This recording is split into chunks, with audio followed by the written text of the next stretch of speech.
A lot of people think I'm overplaying this Matchroom Golden Boy rivalry because both promoters are now on DAZN, and I'm saying that there is going to be a rivalry that develops between them, which could even be quite a bitter rivalry, a fierce rivalry. That's what I'm envisioning.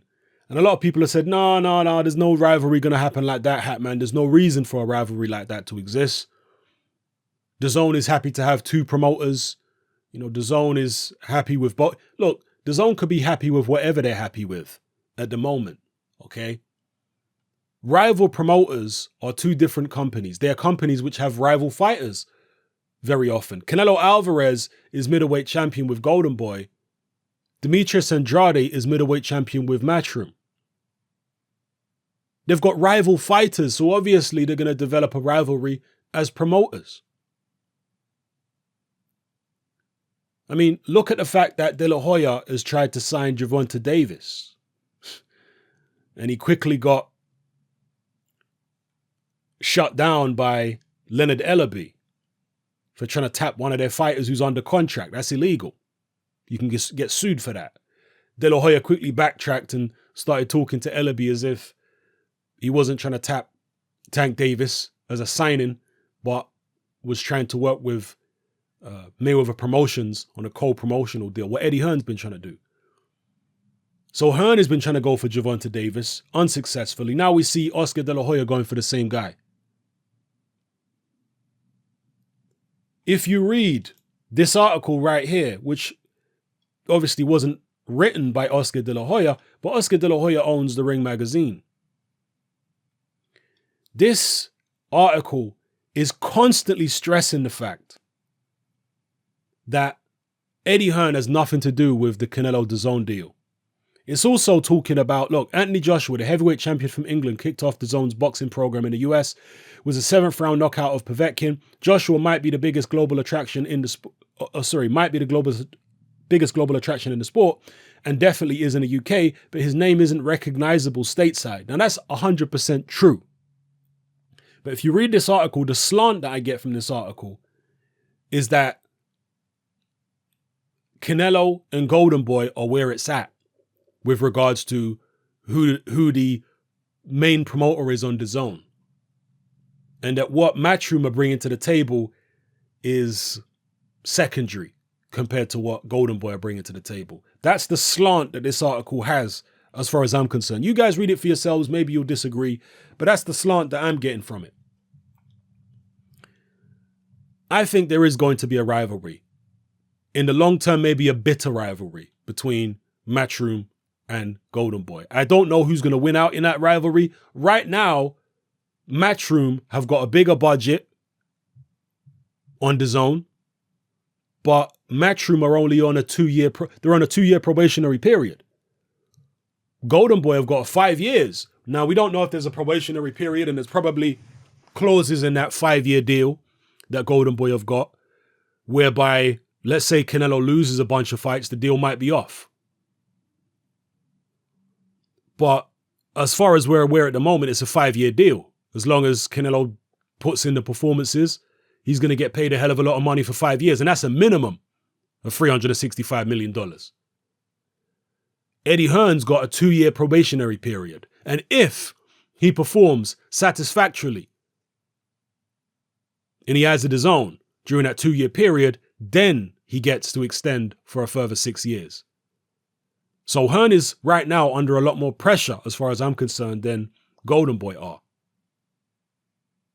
to prove himself worthy on DAZN. Eddie Hearn was making out as though he would be the only promoter on DAZN, that it would be a similar situation to how he's got it in the UK with Sky. Now, that might have been the original plan for DAZN, but when they realized that he wasn't able to sign a Canelo without involving Golden Boy, then they brushed Eddie Hearn aside and said, okay, we're going to do a direct deal with Canelo and his people. We have to. So, yeah, I see a rivalry developing. Who's going to win out? I don't know. Will it make fights easier to make? Will it make them more difficult to make? At least there's no network issue, but there's still going to be one promoter looking after the interests of his fighter any other promoter looking after the interests of his. But one thing I will say, though, in the early days of this rivalry, Golden Boy and Matchroom are going to be forced to cooperate with each other to a certain extent. That's what I believe. They're going to be forced because DAZN, as a new platform, they are trying to build themselves up as big as possible, as quickly as possible. And so it's in DAZN's interest to have Matchroom shows promoted on Canelo shows. So you can expect that to happen. You can expect when Canelo fights, before and after the show, and maybe even during the show, to see adverts and trailers for Matchroom shows. You can expect that to happen. Again, if not during, then definitely before and after. And Golden Boy might be allowing that to happen begrudgingly, and vice versa.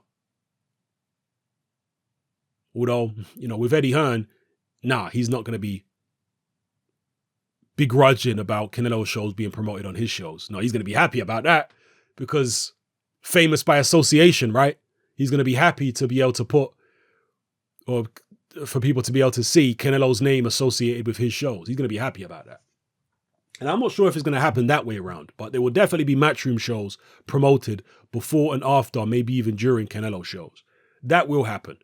DAZN are going to make sure that happens because it's in DAZN's interest for both promoters to succeed, at least for the next 2 years. DAZN are not interested in Golden Boy pretending as though Matchroom don't exist. They're not interested in that. That doesn't help DAZN. DAZN's interested in both promoters being successful for at least the next 2 years. After that, DAZN might make a decision and say, you know what? One of you guys is dead weight. Let me cut Eddie Hearn off, and whatever is remaining of that 1 billion, let's give it to Golden Boy. They're doing a better job than you, Eddie. That might happen. Yeah? Or maybe it'll be the other way around, or maybe they'll keep both promoters on because of the fact that, and maybe they'll just reduce maybe the number of shows that Golden Boy does. I don't know. I mean, Golden Boy at the moment, most of their shows are very small shows, as I showed in a recent video. Most of their shows are little shows in little arenas, theaters and stuff like that. Matchroom are the ones doing far more big shows. The only big shows that Golden Boy really does is the Canelo shows, the occasional Lemieux show maybe in Canada, but Matchroom are putting on way more big shows worldwide, not just in the UK, even in the US. So yeah, it's going to be interesting to see how it pans out. Hopefully it will all be good for fans. But can you imagine a situation where Golden Boy have got Canelo and Matchroom have got, they have got Andrade. They potentially are going to have Danny Jacobs as a middleweight champion, although the fight against Derenchenko, that's no foregone conclusion. That could go either way. But let's just say hypothetically, Eddie Hearn ends up with 2 middleweight champions, Andrade and Jacobs. And then on the other side, you got Canelo with Golden Boy. That's a rivalry right there. Then imagine if Golovkin signs with Matchroom, Eddie Hearn. Imagine if Golovkin does that. Because the Murata fight is no longer there for Golovkin. Maybe they're looking for the Rob Brandt fight after Murata. I don't know. But even Rob Brandt is talking about the potential of fighting on DAZN. He's been fighting on ESPN, but he's saying, I'm a free agent. I can fight on DAZN too.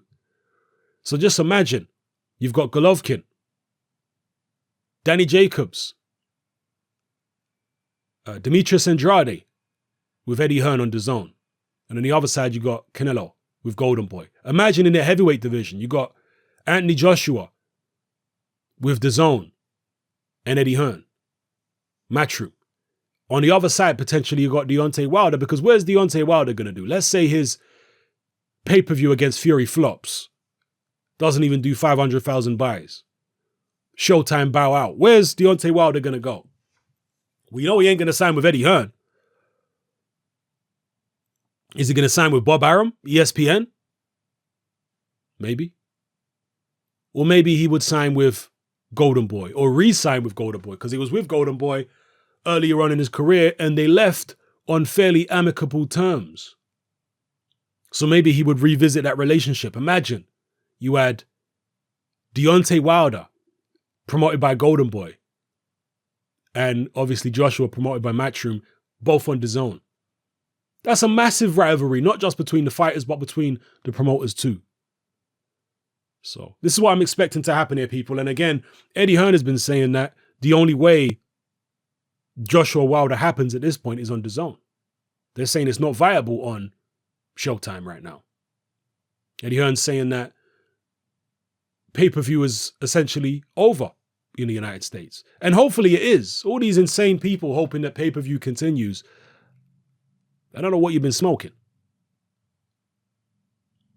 You'd rather pay $80, $60 for pay-per-view for one night of boxing rather than $10 for a month worth of boxing? What's wrong with you? Anyway, hopefully I've given you some food for thought in this video. Drop your comments in the comment section below. Let me know how you feel about this potential. I think the rivalry's already started. I can see from the wording of some of the statements of Golden Boy that they're already feeling a little bit of needle towards Matchroom. I can see that already. And I think it will build and build. But as I say, in the early days, I think they're going to be forced to work with each other to a certain extent and forced to cooperate by DAZN to a certain extent. I think they will be in the early days. But in the long run, you can see they're competing for the same fighters. You know? And they've got rival fighters. So, yeah, let me know how you feel, people. What's happening? I'm out. Join me on Patreon. I upload a minimum of 2 podcasts every single week, covering a wide variety of controversial topics, as well as live stream Q&A sessions. Take a look on screen right now at some of the podcasts I've produced so far. For just $3 a month, the equivalent of about £2 a month, you get access to all my new podcasts and my entire back catalogue of past podcasts, including my popular Confessions of a Nightclub Bouncer series. You can listen on your computer or on your smartphone or tablet by downloading the Patreon app from the Google Play Store or the App Store for free. The Patreon app also allows you to download each podcast in MP3. For less than the price of a cup of coffee, you get access to dozens of hours of exclusive content. It's easy to sign up, there's no contract, and you can cancel at any time. So come and join our community of free and critical thinkers by signing up with me here on Patreon today.